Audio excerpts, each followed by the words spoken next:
పెన్షనర్లకు, ఉద్యోగులకు కేంద్ర ప్రభుత్వం గుడ్ న్యూస్ చెప్పింది. హోలీ కానుకగా అదిరిపోయే వార్త చెప్పింది. మార్చి 14న జరిగే హోలీ పండుగకు ముందే కేంద్ర ప్రభుత్వం డిఎన్ఎస్ అలవెన్స్, డిఎన్ఎస్ రిలీఫ్ పెంపుపై కీలక ప్రకటన జారీ చేసే అవకాశం ఉంది. కేబినెట్ సమావేశంలో దీనిపై ప్రకటన వెలువడే అవకాశం ఉంది. దీనికి ఆమోదం లభిస్తే 1.2 కోట్ల మంది కేంద్ర ఉద్యోగులు, పెన్షనర్లకు ప్రయోజనం చేకూరుతుంది. కేంద్ర ప్రభుత్వం సాధారణంగా సంవత్సరానికి 2 సార్లు డిఏ, డిఆర్ పెంపుదలను ప్రకటిస్తుంది. ఒకటి మార్చిలో, మరొకటి అక్టోబర్లో.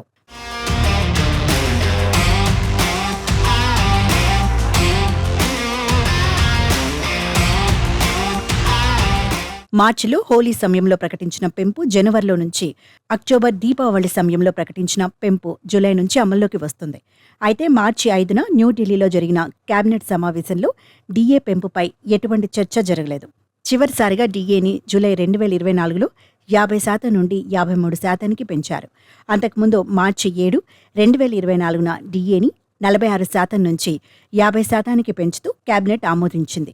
ఈ విషయాన్ని హోలీకి కొన్ని రోజుల ముందు మార్చి 25, 2024న అధికారికంగా ప్రకటించారు. ప్రభుత్వం ఇప్పుడు మళ్లీ కొత్తగా పెంపుపై ముందుకు వెళితే సవరించిన డిఏ, డిఆర్ రేట్లు జనవరి 2025 నుండి వర్తిస్తాయి.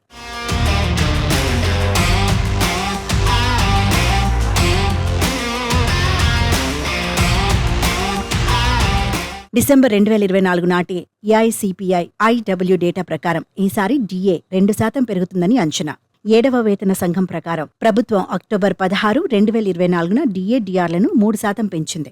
జూలై 1, 2024 నుండి 53%కి పెరిగాయి. ఇప్పుడు అందరి కళ్లు తదుపరి పెరుగుదలపైనే ఉన్నాయి.